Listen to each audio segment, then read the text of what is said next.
দর্শক, দক্ষিণাঞ্চলের অন্যতম বড় তরমুজের মোকাম নামে পরিচিত নাজিরপুর বৈঠাকাটার ভাসমান বাজার। পিরোজপুর থেকে এটি নিয়ে বিস্তারিত জানাচ্ছেন সহকর্মী গোলাম মোস্তফা। পিরোজপুরের নাজিরপুর উপজেলা বটিয়াঘাটা বেলুয়া নদীর মোহনায় মূলত প্রায় শতবর্ষী পুরনো যে ভাসমান যে হাট আছে, এখানে এই হাটে প্রতি বছরে যে যে মৌসুমী যে ফসল আছে সেই ফসলগুলো এখানে কেনা বেচা হয়।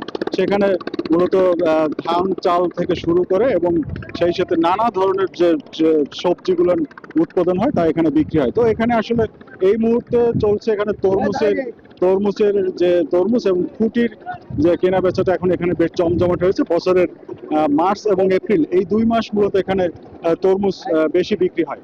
এখানে মূলত পিরোজপুর এবং তার আশেপাশের যে চরাঞ্চল যে জেলাগুলো আছে, যেমন পটুয়াখালী, বরিশাল, তারপরে বরগুনা থেকে এখানে খুচরা এবং পাইকারি বিক্রেতারা এখানে তরমুজ নিয়ে আসেন এবং এখান থেকে বড় যে পাইকারি ব্যবসায়ীরা আছেন তারা মূলত এখান থেকে তরমুজ কিনে নিয়ে দেশের রাজধানী সহ দেশের বিভিন্ন অঞ্চলে এখানে তারা এই তরমুজগুলো নিয়ে যান এবং এখানে তরমুজটি কেনা বেচা হয় প্রতি শ হিসেবে। যেমন 100 তরমুজ এখানে বিক্রি হয় আকার এবং বা সাইজ ভেদে, যেমন 1200 থেকে 3000 টাকা, 12,000 থেকে 3000 টাকা পর্যন্ত এখানে তরমুজ বিক্রি হয় এবং এটি এই অঞ্চলের তরমুজগুলো মূলত চর অঞ্চল এবং বেলে মাটিতে হওয়ার কারণে সারা দেশব্যাপী এর একটি আলাদা চাহিদা রয়েছে।